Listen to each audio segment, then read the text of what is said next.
Principles of management. सबसे पहले case study question के लिए जो मैंने लिखा है, आइडेंटिफाइंग द कंसेप्ट। कंसेप्ट को किस प्रकार से आप आइडेंटिफाई करेंगे। तो देखिए, अगर आपका कोई भी पैराग्राफ दे रखा है और उस पैराग्राफ में आपको वर्ड मिलता है one best method to maximise efficiency. Efficiency को मैक्सिमाइज करने का एक बेस्ट मेथड, अगर पैराग्राफ में ये लाइन दी हुई है तो आपका कंसेप्ट हो जाएगा मेथड स्टडी। कल आपको मेथड स्टडी के बारे में बताया था, तो आपका कंसेप्ट क्या हो जाएगा, method study. Encouraging suggestions from employees. Employees के सजेशंस को एनकरेज करना प्रिंसिपल ऑफ इनिशिएटिव में था। एम्प्लॉइज का पार्टिसिपेशन जो है प्रिंसिपल ऑफ इनिशिएटिव में बताया था आपको, तो उसका आंसर क्या होगा, principles of initiative. Paternalistic style of management, अगर ये वर्ड इसमें मिलता है तो आपने देना है कॉपरेशन नॉट इंडिविजुअलिज्म। कोई भी वर्क जो है आपने कॉपरेशन से पूरा करना है, सहयोग की भावना से पूरा करना है, इंडिविजुअलिज्म उसमें नहीं होना चाहिए। इंसेंटिव बोनस प्लान, अगर आपके पॉइंट में मिलता है incentive bonus plan. Differential piece wages system, कल आपको बताया था ना कि एक वर्कर ने ज्यादा चेयर तैयार की, एक ने कम चेयर तैयार की, हम सेम उनको सैलरी देते हैं तो दोनों में डिस्प्यूट हो जाएगा, तो उनके वर्क के अकॉर्डिंग उनको सैलरी जो है वो दी जानी चाहिए। One head one plan, unity of direction में आता है। Replace I with we, esprit de corps, सहयोग की भावना से काम करें, मिलकर काम करें, यानी आई की जगह हमने वी का प्रयोग करना है, आई का प्रयोग नहीं करना है। Transformation in the attitude of both management and workers towards each other. कल आपको बताया था मेंटल रेगुलेशन में कि दोनों के माइंड को रिफ्रेश करना है, कि दोनों एक दूसरे के बगैर अधूरे हैं, ये मेंटल रिवेल्यूएशन में आता है। Separation of planning from execution, functional foremanship में आता है ये। जुडिशियस एप्लीकेशन ऑफ पेनल्टीज, अब पेनल्टी डिसिप्लिन में आता है, क्योंकि हमें डिसिप्लिन मेंटेन करना है, और यदि डिसिप्लिन मैनर में अगर हम काम नहीं करेंगे तो पेनल्टीज उसमें कि मतलब वर्कर्स को दी जाएगी पेनल्टीज, उन पर जुर्माना किया जाएगा अगर वो डिसिप्लिन मैनर में काम नहीं करेंगे, उनके लिए स्ट्रिक्ट रूल रेगुलेशंस बनाए जाएंगे। Eliminating unnecessary diversity of product, कल आपको बताया था सिंप्लीफिकेशन, यानी जो हमें सिंपल से सिंपल वर्क को तैयार करना है कि सिंपल मेथड में हम उस वर्क को किस प्रकार से पूरा कर सकते हैं। Uniformity in material, machine and tools, ये स्टैंडर्डाइजेशन में आता है। स्टैंडर्ड फिक्स करना कि किसी भी प्रोडक्ट को तैयार करने के लिए कितना मटेरियल यूज होगा, कौन सी मशीनरी का यूज होगा, कितने टाइम यूटिलाइजेशन होगा, वो सारा स्टैंडर्डाइजेशन में आता है। Methods of scientific inquiry, scientific inquiry आती है बेटा science not rule of thumb, यानी हमें ट्रेडिशनल अप्रोच को एप्लीकेबल नहीं करना है, हमें मॉडर्न अप्रोच, मॉडर्न टेक्नोलॉजी को अपलोड करना है, एप्लीकेबल करना है। Prosperity of employers accompanied by the prosperity of employees, company की प्रॉस्पेरिटी और एम्प्लॉइज की प्रॉस्पेरिटी दोनों को पॉसिबिलिटी कब होगी, हार्मोनी नॉट डिसगार्ड, जब हम स्वीट रिलेशन में काम करेंगे तो दोनों के लिए ही बेनिफिटेड होता है। एलिमिनेटिंग इन प्रोडक्टिव मूवमेंट, देखिए कल आपको बताया था ना एक प्रोडक्ट में कितना मूवमेंट होता है, मोशन स्टडी में बताया था, तो प्रोडक्टिव मूवमेंट ज्यादा ना हो उसको एलिमिनेट करना मोशन स्टडी में आता है। Just and equitable compensation, equitable compensation देना फेयर रेम्युनरेशन में आता है कि जिस वर्कर्स ने जितने वर्क काम किया है उसको उतना कंपनसेशन जो है वो प्रोवाइड होना चाहिए। तो ये तो थे इसके आइडेंटिफिकेशन के कंसेप्ट। अब देखिए जो आपकी एनसीईआरटी बुक्स है, एनसीईआरटी की जो बुक्स है उसमें 2 केस स्टडी क्वेश्चन दिए हुए हैं, तो उन केस स्टडी क्वेश्चन को मैं पढ़ रहा हूं, आपने ध्यान से सुनना है उसमें क्या क्या पॉइंट आ रहे हैं। F Limited was engaged in the business of food processing and selling its product under the popular brand. Lately, the business was expanding due to good quality and reasonable price. Also, with more people working, the market of processed food was increasing. New players were also coming to cash in on the new trend. In order to keep its market share in the short run, the company directed its exiting workforce to work overtime. But this resulted in many problems. Due to increased pressure of work, the efficiency of the worker declined. Sometimes the subordinate had to work for more than one superior, resulting in declining efficiency. The divisions that were previously working on one product were also made to work on 2 or more products. This resulted in a lot of overlapping and wastage. The workers were becoming indisciplined. The spirit of teamwork which had characterized the company previously was beginning to wane. Workers were feeling cheated and initiative was declining. The quality of the product was beginning to decline and market share on the verge of decrease. Actually, the company had implementing change without creating the required infrastructure. Identify the principles of management out of 14 given by Henry Ford that were being violated by a company. Explain these principles in brief. What steps should the company management take in relation to the above principles to restore the company to its past glory? देखिए, अब देखो इसमें नीचे line दे दी कि principal जो Henry fjord के 14 principal हैं, इनमें से आपने फाइंड आउट करना है, ठीक है। तो देखिए बेटा, principal of management that were violated, तो एक तो देखो इसमें डिवीजन ऑफ वर्क का पॉइंट आया है, यूनिटी ऑफ कमांड का वर्ड आया है इसमें कि कमांड अलग अलग वर्कर्स को सुपीरियर के द्वारा दी जा रही है, डिसिप्लिन का पॉइंट भी आया है, एस्पिरिट ऑफ डी क्रॉप्स का पॉइंट भी इसमें आया है, इसमें रेम्यूनरेशन का पॉइंट भी आया है, इसमें subordination to group interest instead of individual interest का भी पॉइंट आया है, और इनिशिएटिव यानी उनका नहीं है, ये पॉइंट भी आया है। जो हमने पूरा पैराग्राफ पढ़े हैं ना, इसमें ये पॉइंट आए हैं। तो अब क्या करना है कि आपने जब ये पॉइंट निकाल लिए ना, इसमें 7 पॉइंट आए हैं, ये 7 पॉइंट निकाल लिए। अब इन 7 पॉइंट को आपने याद किया हुआ है कि वे डिवीजन ऑफ वर्क क्या होता है, डिसिप्लिन क्या होता है, फेयर रेम्यूनरेशन क्या होता है, यूनिटी ऑफ कमांड क्या होता है, एस्पिरिट डी क्रॉप्स क्या होता है, इनिशिएटिव क्या होता है, subordination of individual interest to general interest क्या होता है, इनके आपने मीनिंग करने हैं, यानी एक्सप्लेन करना है, ठीक है। छोटा छोटा एक्सप्लेन करना है, ज्यादा बड़ा एक्सप्लेन नहीं करना है।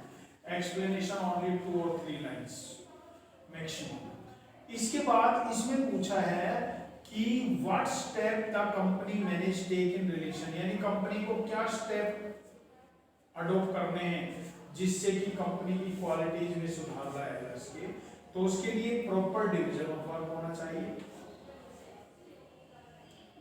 One worker should receive order from one, यानी यूनिटी ऑफ कमांड जो है, एक वर्कर को एक ही सुपीरियर से ऑर्डर मिलना चाहिए, फेयर रेम्यूनरेशन मिलना चाहिए, जो भी एम्प्लॉइज हैं उनको मोटिवेट किया जाना चाहिए, और वर्कर्स के लिए नए नए आइडियाज जो है वो तैयार करने चाहिए।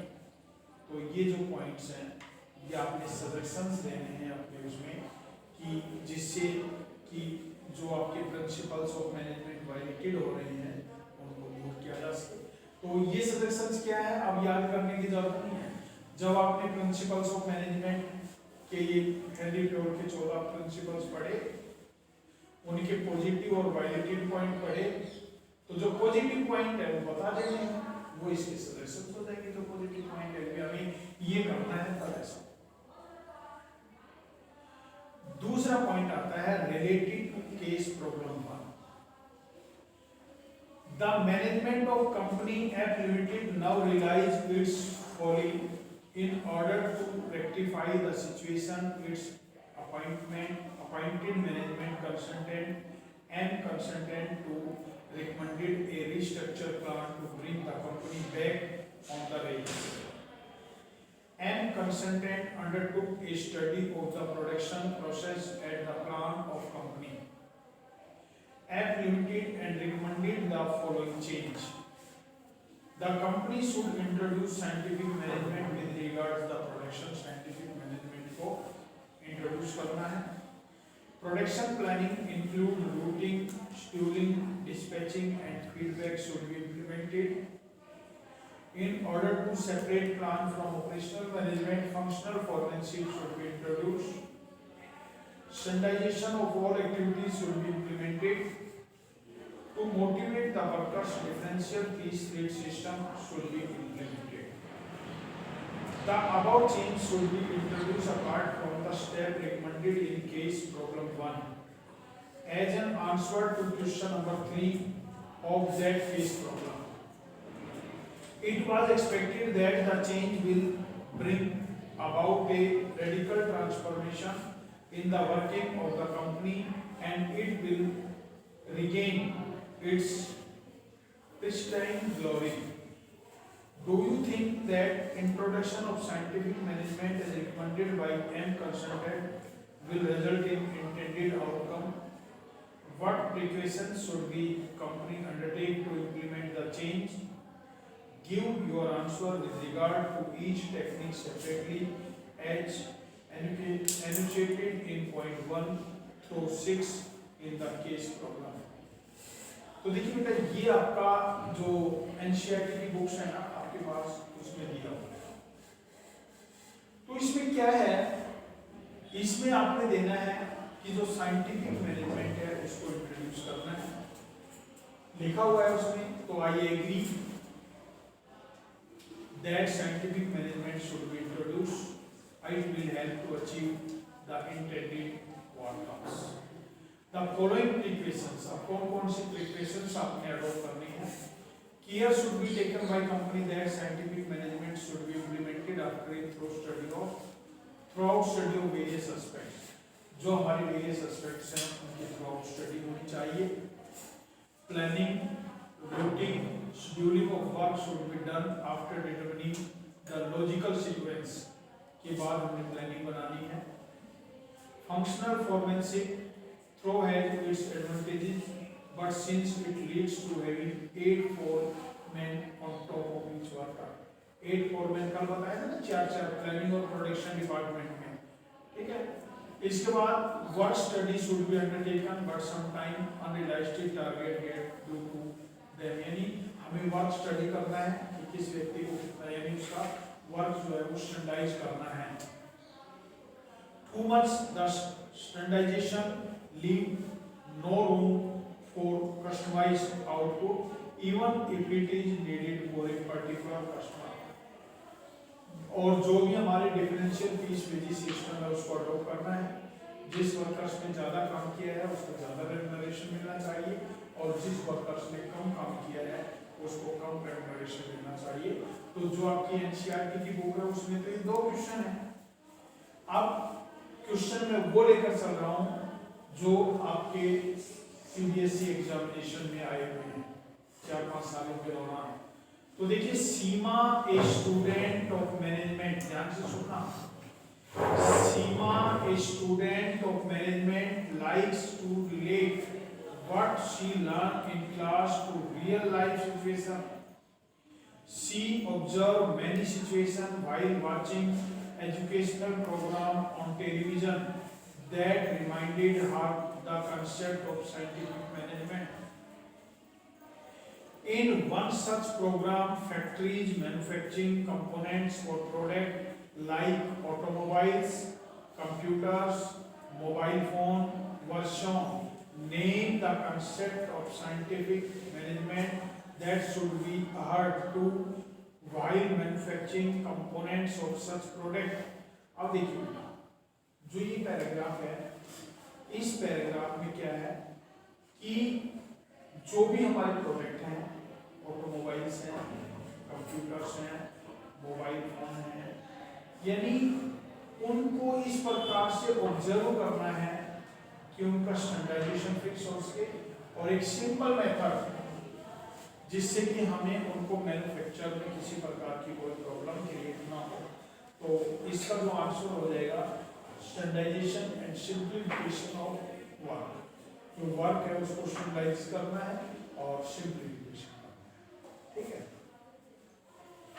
Appliances limited is engaged in manufacturing and distribution of home appliances since 1987. It has a good name in the market as the company is producing good quality appliances.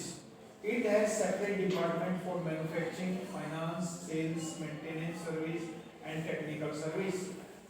Since the area of operation of company have increased and customer have become more demanded, the company decided to modify the existing principles of management to meet the changing and requirement of the environment.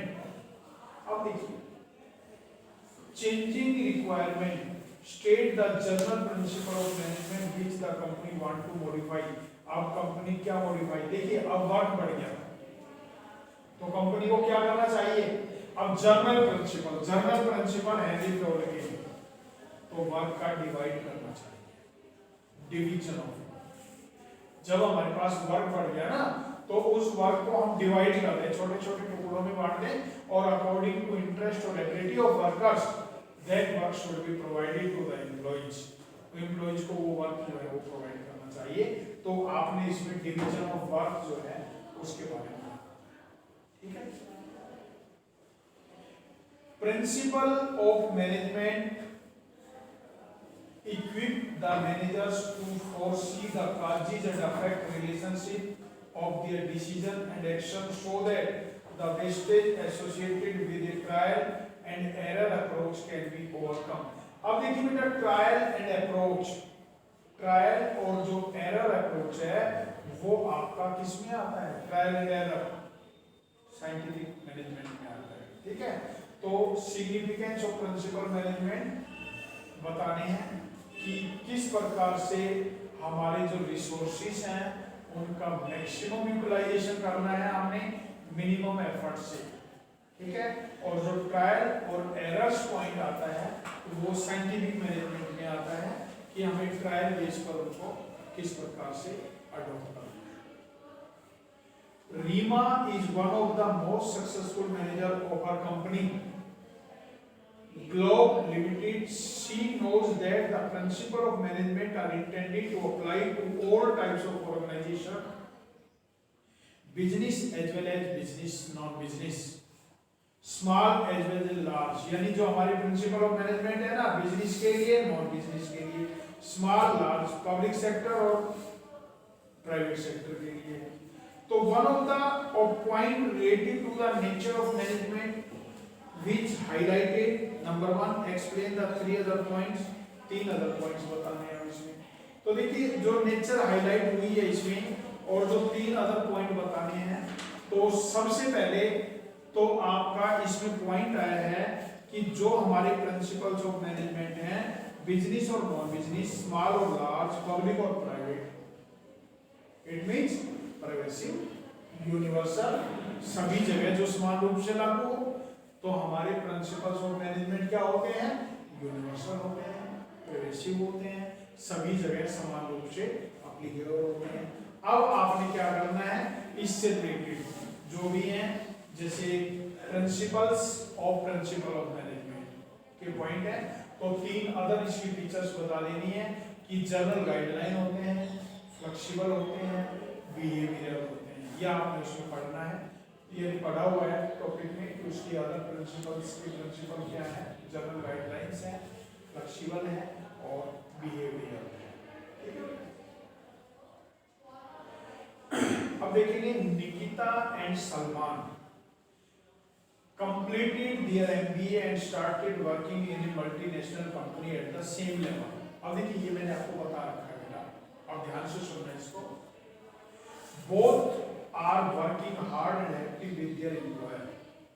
Salman had the habit of backbiting and wrong reporting about his colleagues to impress his boss। All the employees in the organization knew about it। At the time of performance appraisal, the performance of Nikita was judged better than Salman।